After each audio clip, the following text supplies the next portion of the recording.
One of the most common questions we get is what vaccines we took for world travel. In our case, we knew we wanted to travel the entire world, so we did a lot of preparation to get ready to travel everywhere. Unfortunately, that included quite a few jabs in the arm to stay safe. There are lots of diseases you should be concerned about. So in today's video, we're going to tell you what you need to know about these diseases and why you should choose to be proactive and not regretful. You know, Ben Franklin once said, an ounce of prevention is worth a pound of cure. And that certainly applies to travel vaccines more than anything else.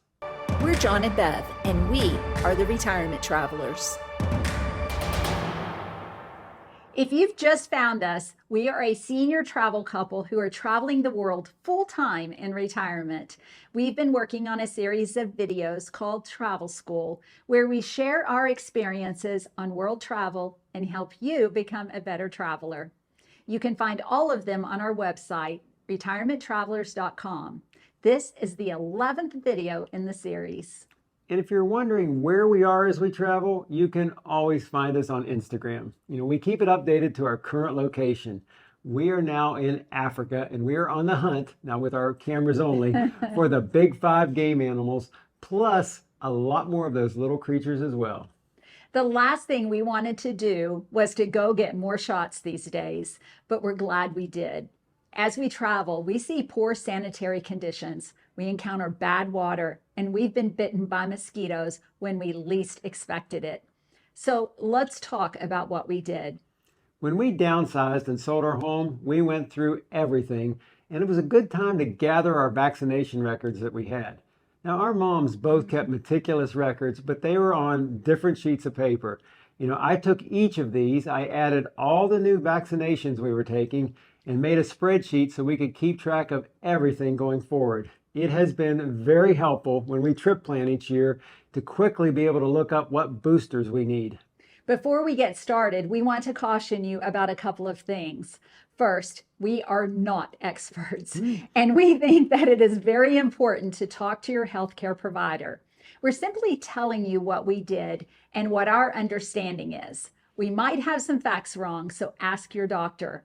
Our goal is to take something complicated and make it simple.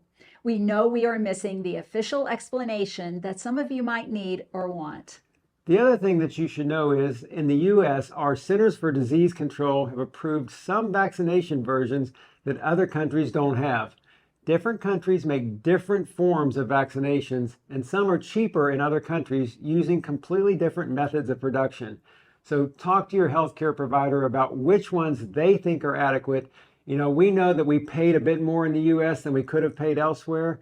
And, you know, if you've saved money in other countries, please leave it in the comments so people can know the cost in the country and what vaccine you took. Hepatitis A was a vaccination that we received a few years before we began traveling because we were living in Louisville, Kentucky, and the local health department recommended people get the vaccine because there was a local outbreak. The truth is, even in very developed countries, hepatitis A can be a problem. Many senior adults don't have immunity to it, as it wasn't in our childhood schedule like it is today. Hepatitis A is a virus and is spread by an infected person coming into contact with food or water or other contact. It can be transmitted if they cough or sneeze on your food or if they don't follow proper hygiene practices. It affects the liver. There is no treatment for it, but your liver will usually heal within 6 months, leaving no lasting damage. The vaccination comes in a 2-dose series with each dose around $100. It will provide long-term immunity of about 25 years. Hepatitis B is a contagious liver infection which can lead to potentially severe symptoms. It can become chronic and affect your entire life. Now, it is a worldwide problem, and it's recommended that everyone have this vaccine. It is spread through bodily fluids, and since we were going to countries that had some issues, you know, we didn't want to encounter a hospital or a dental office that had poor standards in an emergency. A hepatitis B vaccine is the best form of protection against the virus. The injectable vaccine provides lifelong protection if boosters are completed. The series comes in 2 or 3 doses. We received the 2-dose series. It should provide immunity for 30 years. Each dose costs about $100. Japanese encephalitis is a mosquito-borne virus found throughout Asia and is preventable with a vaccine. Now, anyone traveling to Asia, especially East Asia, should get it. It's spread through mosquito bites. It affects the brain. Most symptoms start with a mild fever, headache, or vomiting. Over the next few days, a person will notice mental or neurological changes such as weakness and movement problems. Seizures are common. About 20 to 30% of those infected die. Between 30 and 50% of survivors have serious mental, neurological, or cognitive problems, and paralysis similar to polio can also occur.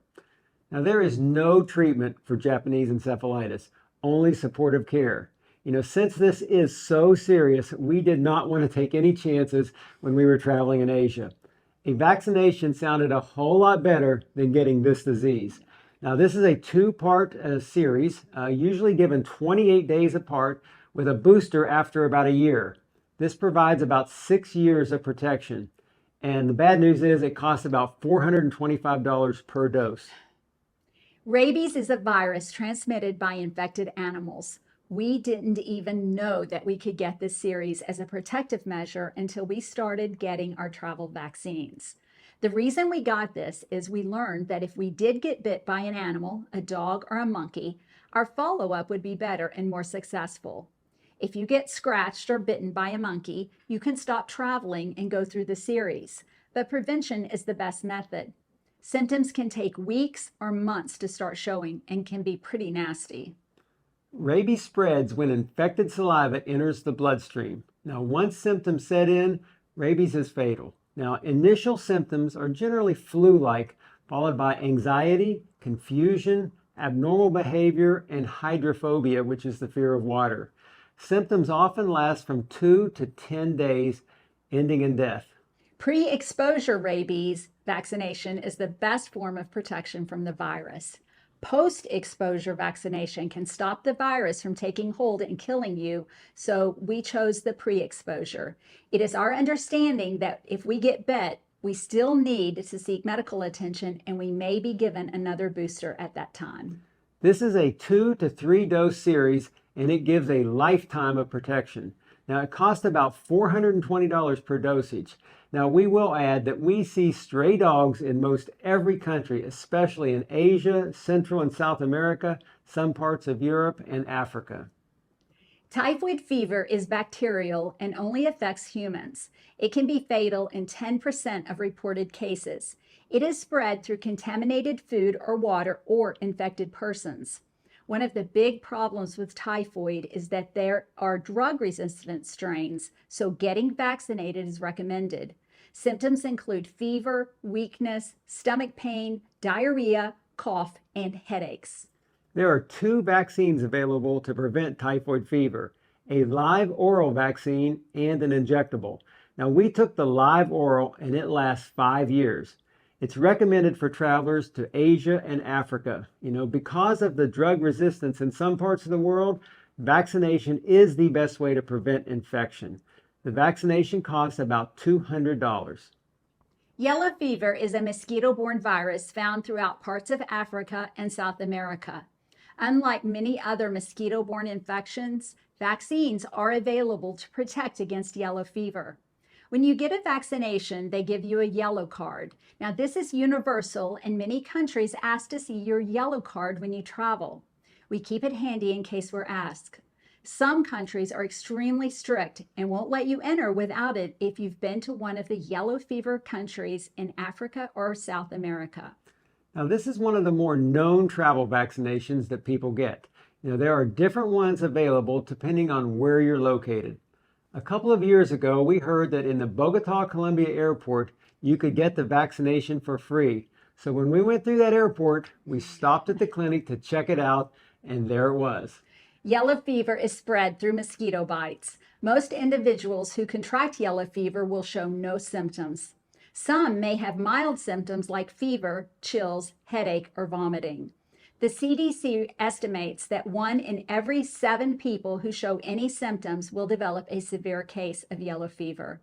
Severe cases involve very high fevers, jaundice, bleeding, shock, and organ failure. Now, there is no medicine or treatment for yellow fever, but many are hospitalized for care. Between 30 and 60% of individuals who have severe symptoms, will die from the virus. A single dose of the yellow fever vaccine provides lifetime protection against the virus, and it costs about $210. Malaria is a mosquito-borne disease caused by parasites. Left untreated, it can cause death. Over 1,500 cases are diagnosed in the United States every year. Most of these are from travelers returning from a country where malaria exists. Malaria is one of the most deadly infections in the history of the world. Malaria pills prevent the malaria parasite from taking root in the body. Now, unlike a vaccination, antimalarials must be taken on a regular basis. Malaria is found in many regions of the world. Central America, Africa, and Asia all have large areas with at least moderate risk of infection. Generally, the disease is most common in warmer areas near the equator. Regions with the highest transmission are Africa, south of the Sahara, and parts of Oceania like Papua New Guinea. Once a person is infected, it can take 7 to 30 days to start showing symptoms of malaria. The symptoms come in 3 stages, what's known as the cold stage, the hot stage, and the sweating stage. Because it seems like the flu, many people are often misdiagnosed. We are taking malaria pills because of the places that we're traveling to in Africa on this leg. We started the meds before travel to the area and then throughout our travels, and then 7 days after leaving. The tablets cost about $100 for 30 tablets. Cholera is a bacterial infection found in food or water sources contaminated with fecal matter. At least 100,000 people die from it a year, and millions of people are at risk of getting it. Symptoms of cholera usually appear about 2 or 3 days afterwards, and they include diarrhea, vomiting, leg cramps, rapid fluid loss, dehydration, and shock. Now, symptoms can be mild, but the diarrhea can be very severe. Now, we were told it is often underreported, and the cases might actually be 30 times higher. Up to 20% of cholera patients will develop severe symptoms. Without treatment, the infection can kill within hours. You can also spread it to your partner or spouse if not careful about hygiene. The vaccine can help protect you from cholera. It is a live vaccine and is single oral dose. Since we traveled to the Caribbean, Africa, and Southeast Asia, we took it. The dosage lasts 2 years and costs about $310. Meningitis is an inflammation of the membranes that cover the brain and spinal cord. About 10 to 15% of cases can lead to death, but some outbreaks have reached 50% mortality. Now, serious permanent side effects like deafness, brain damage, and amputation can occur. There are several kinds of meningitis, including viral, bacterial, and fungal. Some are spread by person to person, and some through environmental. Viral and bacterial are the most common, and we chose to be vaccinated because we are traveling to Africa and the Middle East. Symptoms can include severe headache, nausea, vomiting, and other problems. A single dose will prevent infection for 5 years and cost $150. We also had our shot records analyzed. Now, we had taken the DPAT when our first grandson was born, so we didn't spread whooping cough to him. We also had an MMR titer to check for immunity. Now, we got a polio booster, and we also took the Shingrix vaccine. Now, we always get a flu shot each year. One of the questions we know some of you will ask is if I took the live virus version of vaccines since I have MS. I did because I felt the risk of the disease outweighed the risk from the vaccines. I didn't take these all at the same time, and I wasn't having an exacerbation. I took the yellow fever first. If you cannot get some of these vaccines because of a health condition, your doctor can complete a form for an exemption. I chose to give it a try, and I did well. Now, one more thing you should know. We were not able to get these vaccinations at our doctor's office or the local CVS clinic. Some might be available there, but we took these at a travel health clinic. Just Google Travel Health Clinic and you'll see what's available in your area. Now, we spent a total of about $4,000 each for all of these. Now, like we said, talk to your doctor and get help deciding what you need for your travels. We hope you like this installment of Travel School. While it isn't the most fun topic, we felt it was necessary. If you found value in this video, please hit the like button, and we'll see you very soon. Be sure to hit subscribe and follow along on our retirement journey around the world.